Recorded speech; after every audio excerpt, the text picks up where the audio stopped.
Varicose veins కి సరైన చికిత్స కోసం సంప్రదించండి ఎవిస్ హాస్పిటల్. నమస్తే రమ్మగారు. నమస్తే చే రమ్మగారు, ఇదివరకు మీరు చక్కగా చిన్ని చిన్ని కథలు చెప్పేవాళ్ళండి, అవి కూడా కామెడీ కథలు. తెనాలి రామకృష్ణుడు ఇలాంటివి పెద్ద పెద్ద కథలు సిరీస్లు చెప్పిచ్చేస్తున్నారు. మరి సింపుల్ కథలు లేవు, 10 నిమిషాల్లో అయిపోతే 10 నిమిషాలైనా అంటారు. విన్నట్లు అనిపించట్లేదు. అదే మరి మీకు అరగంట కథలు అలవాటైపోయి ఈరోజు ఏమన్నా సరదా కథలు చెప్పుకుందామండి. తెనాలి రామలింగడి కథలు చెప్పుకోవచ్చు, ముల్లా నసరుద్దీన్ కథలు చెప్పుకోవచ్చు, బోల్డ్ ఉన్నాయి కథలు. సరే, అదొకటి ఇదొకటి చెప్దాం. రెండు చెప్పేస్తారా? అదొకటి ఇదొకటి చెప్దాం. తెనాలి రామకృష్ణుడి కథ చూద్దాం. చూడు, ఆయన భలే తెలివైన కథలు కదా. ఒక రోజట తెనాలి రామకృష్ణుడు గారు ఎక్కడికో నడిచి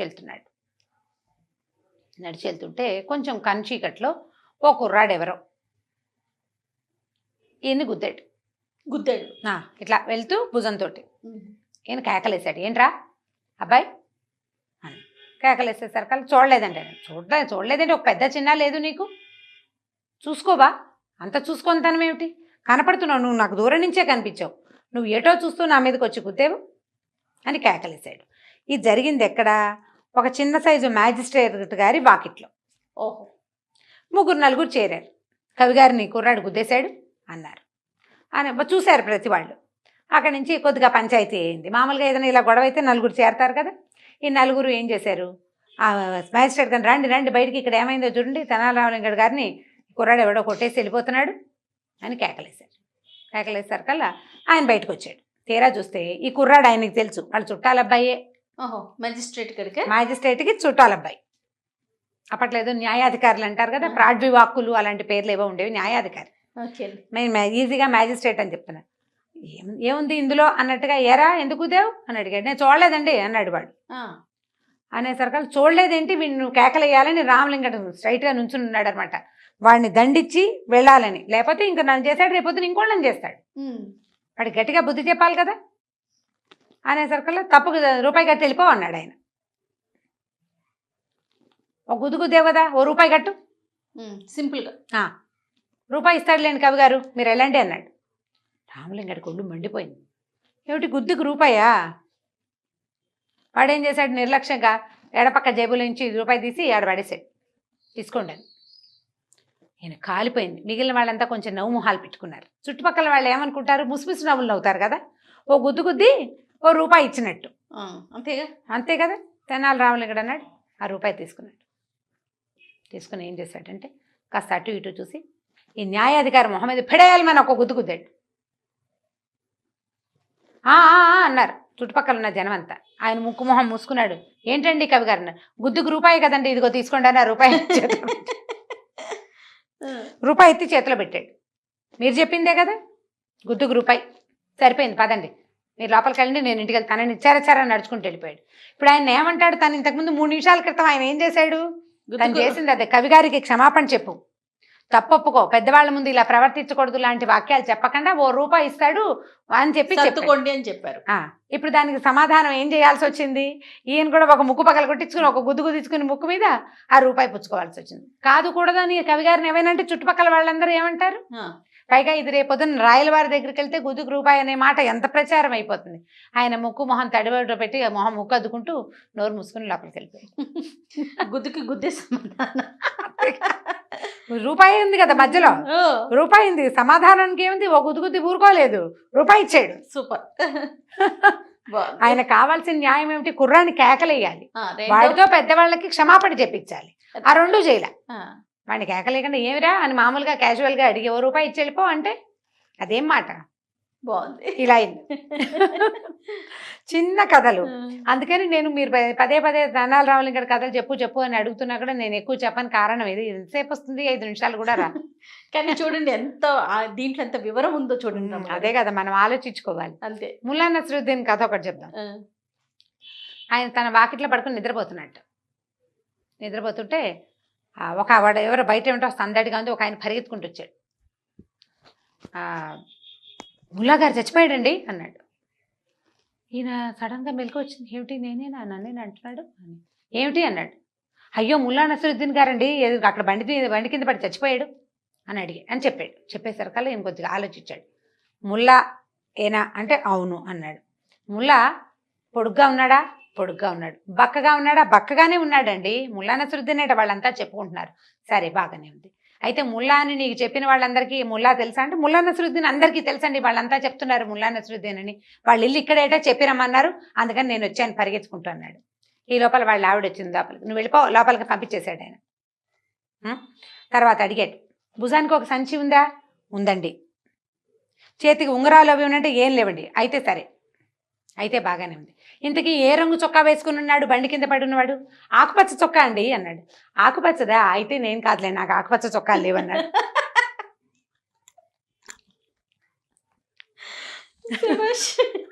బాగుంది.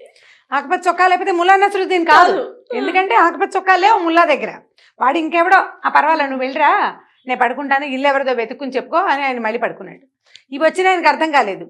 ఏం జరుగుతోంది, నేనేమి చెప్పాను, ఈయన ఏమడిగాడు, నేను కాదంటాడేమిటి అని అడిగి అటు ఇటు పక్కన చూస్తే పక్కింటి ఆయనేనాయన ముల్లా నసరుద్దీన్.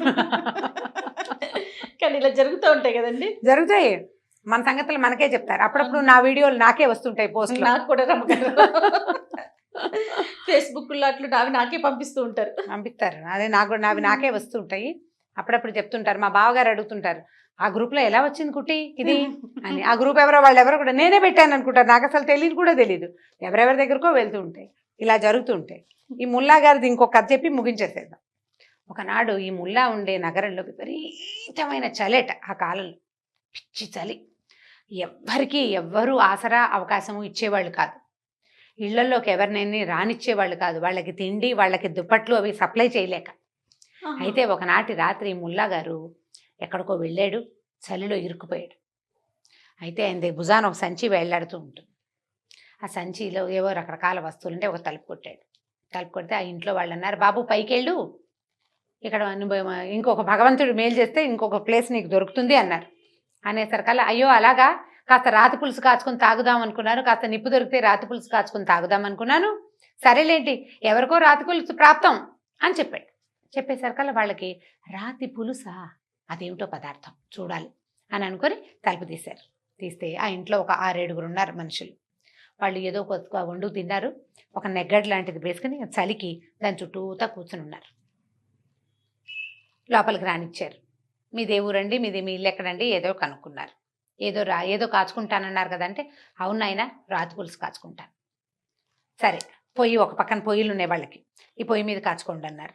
ఆ ఊళ్ళల్లో ఇళ్ళు ఎలా ఉండేవంటే మధ్యలో నెగ్గడుండి పొయ్యిలు కూడా వాటికి దగ్గరలోనే ఉండేవి.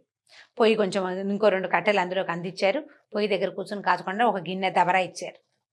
దబరా ఇచ్చాక ఏం చేశాడు, ఈయన జేబు ఈ సంచి ఉంది కదా, ఆ సంచిలో ఇంచి అంత గుండ్రాయి తీశాడు. ఆ గుండ్రాయిని అని వాసన చూశాడు. జనాలంతా ఎక్సైటెడ్గా ఉన్నారు, ఏమిటి రాయి, ఏదైనా విశేషం కావాలని. ఏం చేశాడు, గిన్నె నిండా నీళ్ళు పెట్టాడు. పోసాగానికి ఆ రాయి అందులో పడేసాడు. మంట పైకి తోసాడు. మరుగుతున్నాయి నీళ్ళు మెల్లిగా. కామ్గా అందరూ చూస్తున్నారు ఆయన కేసు. ఇంకేమిటంటే విశేషాలు అన్నారు.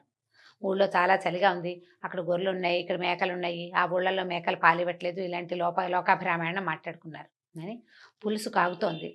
ఒక 4 కూర ముక్కలు, కాస్తంత కొత్తిమీర, 2 మిరపకాయలు ఉంటేనే అదిరిపోతుంది పులుసు అన్నాడు.